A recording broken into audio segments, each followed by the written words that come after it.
Welcome back to video number 3. I'm calling this the Mishmash video because there's so many different stories.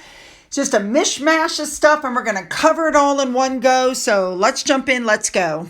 Well, the first thing I want to do is say a big thank you to Lori, who ordered these cat treats and this absolutely adorable toy for Finn off of my Amazon wish list. And they came in great handy because let me tell you what, we had a storm unlike anything. I mean, look at those clouds. And then it started thundering. And you know how nervous Finn gets. And all of a sudden, he just grabbed onto the elephant and started snuggling up next to me. So I went outside and took a little video of the storm. Watch this. Ooh, that's going to be a big one. Wow.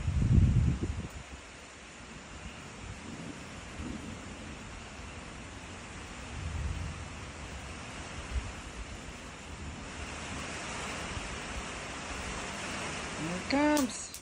By the next day, this was what the sky looked like. But by the afternoon, this is what we had. We have weird storms. Watch this. It's getting loud outside. Whoa. The door didn't want to open. Wow.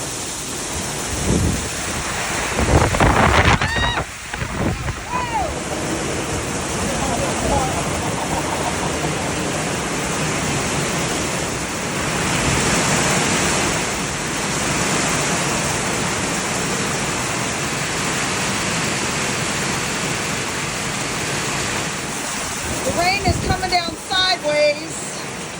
Can you see that? I don't know if you guys can see that. It's actually coming down sideways. Crazy. We never had storms like that when we lived in a subdivision. I don't know if it's because we're out in the country or what, but okay. So let's join our mishmash of stories. Let's go. We're going to start off with this article. I'm sure we've touched on it before, but I'm going to touch on it again because it's just so darn good. They're saying that Harry and Meghan's quest to take over Hollywood over the last 4 years has absolutely failed. Thanks in part, they're saying, to Prince William because he's president of the British Academy of Film and Television Arts, which is BAFTA. And so they're saying in the article that there's a sense that friends and society and celebrities have had to make a choice when discussing either Harry and Meghan or William and Catherine, because there's this sense you have to put your stake in one camp or the other. People were already running off, but it apparently is picking up steam, the whole leave them alone, the freeze out, after Taylor Swift's, selfie with, the Wales children. What is being reported is that it's all about the money, and the big power players in Hollywood are not jeopardizing their businesses for Harry and Meghan. Also, they're finding that Harry and Meghan have made a lot of disrespectful remarks. Their constant whining on Oprah, Netflix, The Meat You Can't See, In the Spare, the Variety interview, the Cut interview. This has all drawn a lot of criticism and has worn thin on the American public. I can tell you for a fact it absolutely has.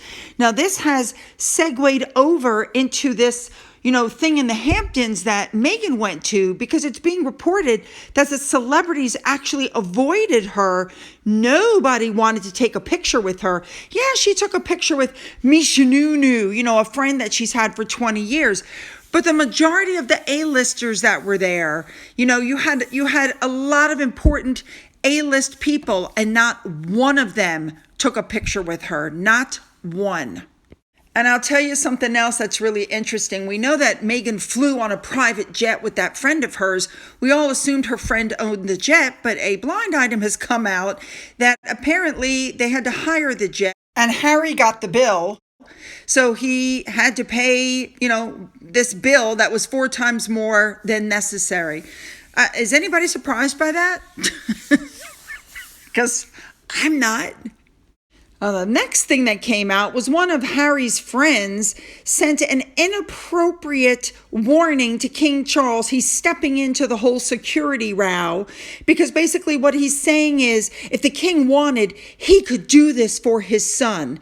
But actually, that's not appropriate. The king cannot pull rank and influence RAVIC and government committees. Correct. Next up, I just wanted to throw this in there. Invictus is still online trying to solicit donations, which I've showed you before goes against their own rules. And I agree completely with Sabira, Lohan. I don't have sympathy for them anymore. They know what they have to do. You want people to support you? Get rid of Harry. But if you're not willing to get rid of your drugged up patron, then, Invictus is going down the drain. Next up, I told you about the book from that Robert Jobson guy. And basically, this article is saying that their expensive lifestyle is going to drain their financial resources and they're going to have future money issues. And they're going to end up cap in hand to either King Charles or Prince William because of the way they live. I mean, Harry's made a career out of bitching about his family, but, it's going to become less and less. And on top of that, it's rumored they need $20 million a year to pay for their expenses and live the way they do, and they don't have that kind of income. Now, this next story, I don't believe for a second. Apparently, they were warned there would be repercussions if they didn't get palace approval. They're not working royals. Why in the heck would they need palace approval? I mean, you know what's going to happen. They're going to go there. Something ugly is going to happen. And they're going to blame it on not having security by King Charles. That's what's going to happen. But I don't believe they need palace permission. All right, this story I definitely wanted to cover. They're saying that Harry and Meghan were not invited to the royal family summer gathering at Balmoral Castle this year. Remember, every year they were invited. When Archie was little, they were invited, and they said he was too little to go, and then they flew off to Ibiza. On and on and on it goes. The Queen asked to see them. They said no. So I think this year, they just want some peace and quiet. Now, Anne and her husband are also anticipated to join the family there. Knowing that Harry is looking for more content, knowing that he's looking to put out, the Spare 2.0 in paperback, he needs more material. Knowing that he's completely untrustworthy, the family did not invite them. Can you really blame them after all the things they've said and done? And of course, Harry was recently criticized because basically what's coming on is he's attempting to get back into the fold. He's attempting to find some sort of a vulnerability in the royal family, but he hasn't been successful.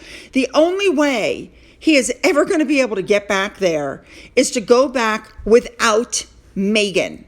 That's it. As long as he's married to Meghan, it's never going to happen. I mean, when Catherine and Charles had their cancer diagnosis, he made it very clear early on that he would be willing to step in and help. And Charles was very like, we don't need your help and we don't want you taking on any duties. Remember, it was the Queen who said you can't be half in and half out. And the Queen said, we don't want you using your titles to make money. And of course, that's what they've been doing all along. And they use their titles even when they shouldn't. So in case you haven't figured it out, no sympathy from me. Absolutely none. All right, you guys, you know what to do.